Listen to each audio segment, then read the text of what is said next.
fresh off the G5 jet. I'm on my way to a brand new kit.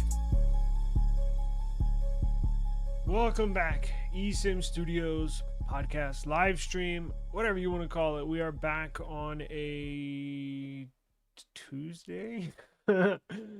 Tuesday afternoon, I think. Wow, I am that scatterbrained.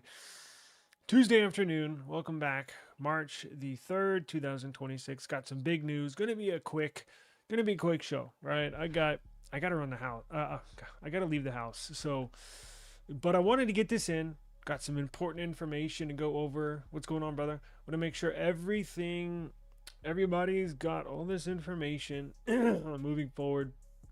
We got all new color leaks from the Nothing Phone 4a, fantastic upcoming device. I've heard nothing but good news, adulation, excitement for this upcoming Nothing Phone. I think they hit a home run on this one. Now we'll just have to wait and see if it's going to be fully available for the United States market, not just in the beta program. We'll have to wait and see. We got Samsung display news. Dun dun dun. May not be the display you're hoping for. Did you already pre-order? We'll look into that. Got GrapheneOS news.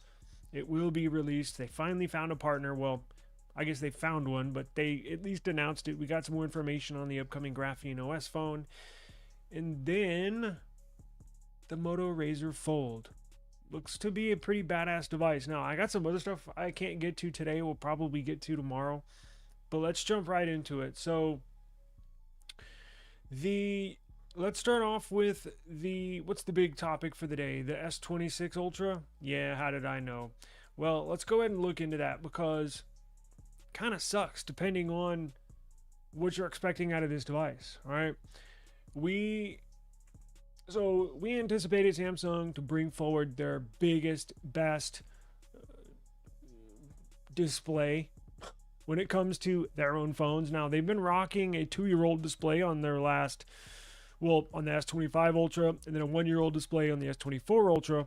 The last time they updated their display was on the S23 Ultra. So it's a long time coming. So you thought it was going to be just completely, specced out when it comes to display. And they do have the privacy display, right? That's cool. I don't think I'm going to use it, but whatever. It's there if you need it. We got a little bummer today. Now, misinformation coming from Samsung's part. I don't know if they meant to put it out there or if it was a mistype or what, but we got some clarification on the display. We thought it was a 10-bit display with the M14 OLED panel. Turns out it's an 8-bit display. And if you're thinking, well, it's just 2 bits, like what's the difference? Well, there's a lot of difference. So a 10-bit display produces over 1 billion colors on the display, on that AMOLED display. An 8-bit display only produces about just over 16 million. So you have a enormous difference in the colors. Now, how many more colors? What's the difference? What's the difference between 16 million colors and 1 billion colors? I mean, it's kind of splitting hairs at that point, but you would at least think Samsung would have put a 10-bit display on here. It's kind of a bummer, but I don't think many people will notice a difference. If you're already blown away by the colors, by the display on an S25 Ultra, S24 Ultra, I don't know if you can really tell the difference, but you might. That's a lot of different colors that are not going to be there. So I don't know. This just came out this morning, and I was like, what? Had to do a double take. Say what? We all thought it was a 10-bit display, right? Turns out it's not. I don't know if you've already ordered yours, but look, if I were you, I would still go ahead and order it. I wouldn't let this be the determining factor of, oh my God, I got to cancel my order, or I'll just stick to my Pixel, whatever it is. I still think it's going to be a phenomenal display. This display is put on the top-notch iPhone 17 Pro Max. This is on the top-notch Pixel 10 Pro and Pro XL. Phenomenal displays. you would just think with Samsung it would be 10-bit. Now, why did they put a 8-bit, not a 10-bit? We don't know. Is it due to money constraints? I don't know. We don't know why. All we know is it is officially an 8-bit display, not a 10-bit display. And again, the difference is the colors, just the colors it produces, right? Again, 10-bit display produces over 1 billion different colors, and 8-bit display just over 16 million colors. So it is what it is. It sucks. But as I mentioned earlier, I wouldn't cancel your order. Remember, you have I think a few weeks to return it. So if you went ahead and ordered it, I don't think it's cancel worthy. I think go ahead and get it in, see if you like it, and if you don't like it, return it, right? Sucks, but I guess we'll just have to wait another year for a 10-bit display, right? I do have news on the S27 Ultra. Cannot get to it today due to time constraints. Tomorrow we'll for those of y'all that are still undecided, right? Because we're still in the pre-order time phase. You might want to hold off and wait for the S27 Ultra, but stay tuned. Subscribe to the eSIMstudios YouTube channel. I'll get to the S27 series, S27 Ultra, tomorrow. I got a lot of news in regards to that. Just to give you a teaser, it's going to be an all-new phone. All new looks, all new design, all new display, all new camera sensors. It's going to be a total redo. So we'll get to that tomorrow. Don't have time today. But speaking of a total new phone, holy crap, did you see this? So GrapheneOS, we mentioned this maybe, I don't know, a couple months ago, that GrapheneOS is going to launch their own phone. But they didn't say who they were going to partner with manufacturer-wise to pre-install their software. They did not mention who they were going to partner with. Now we do know. We had a couple of ideas. I remember all of us brainstorming, and we narrowed it down to a couple, right? We thought it could be OnePlus. We thought it could be nothing, but that was kind of a stretch. Could be Xiaomi, right? And then we thought it could be Motorola. And they announced at Mobile World Congress, Motorola is going to be the phone maker. It's kind of good news, bad news, because good news is I think that's a good choice. Bad news is we're going to have to wait a whole nother year. So we initially thought they were going to partner with somebody, announce it at the beginning of this year, which they did. But we thought they were also going to launch a phone in the fiscal year of 2026. It's not the case. So it appears things got a little backed up, but they do plan on launching phones in 2027.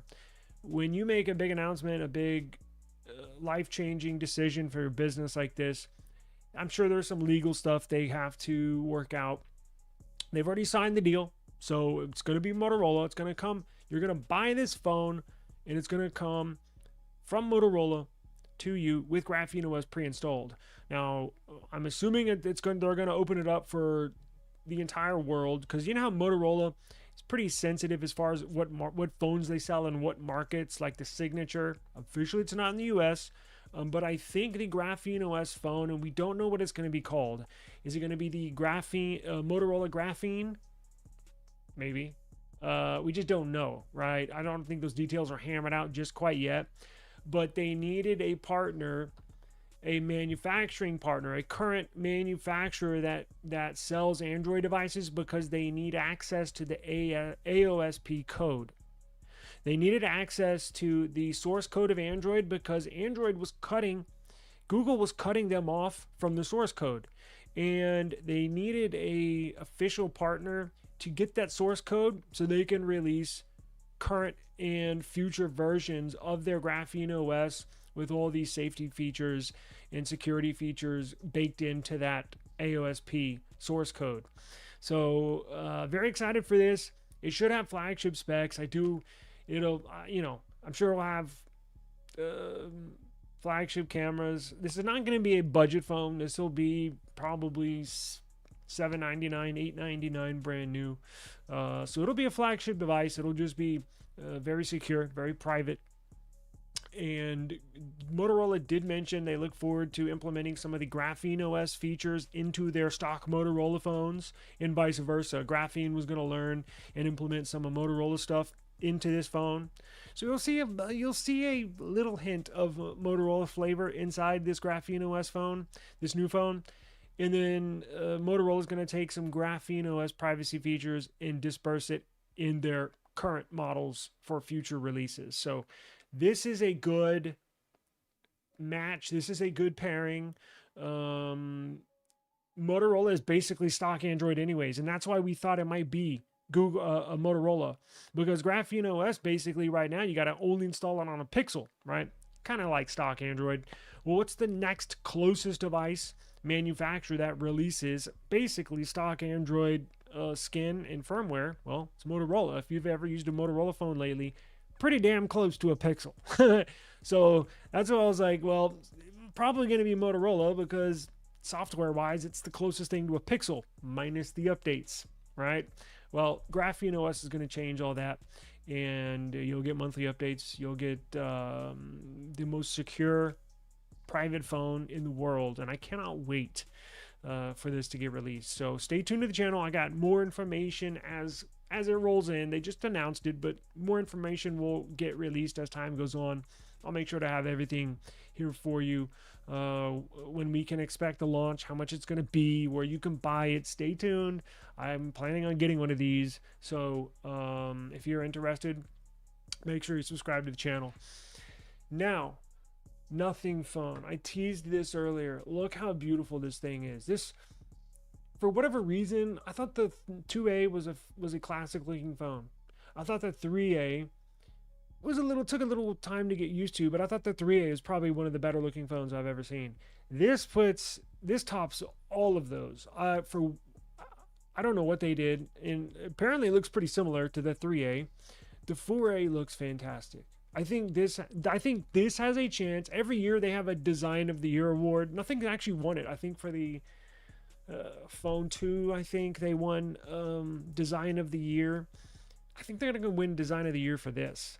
I love the glyph bars on the side, the glyph squares. Right, they kind of did away with the bars. I love the squares. They're going to be programmable.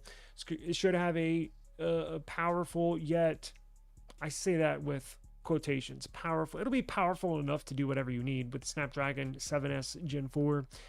It's a mid-tier flagship CPU, but as you know, all the CPUs are kind of plateauing, right? You're going to get great battery life. I expect them to update their phones even more. I think they're at 5 years. I think you should expect them to bump it up to 6 or 7, probably 6 this year, but it looks beautiful. I've always said the A series for nothing is the best phone you can buy for the price, meaning what they give you for what you give them money-wise, it's the best deal, right? It's not the cheapest phone you can buy, but the package they give for you and the style and the look and the operating system. If you've never used a Nothing phone, you would love the operating system. Very customizable. They're just wonderful phones, right? So they finally released the colors. We got a blue. We've all seen the pink. And I believe we knew they had white, we knew they had pink, and they released the blue color and the black color. So here's pink. That should sell a lot, especially for girls. I think women are gonna I think that thing will be sold out. White, always classic white with the Nothing phones. That's probably the one I'll get, or the blue. I'll probably get white. Now where's the black? They don't have black?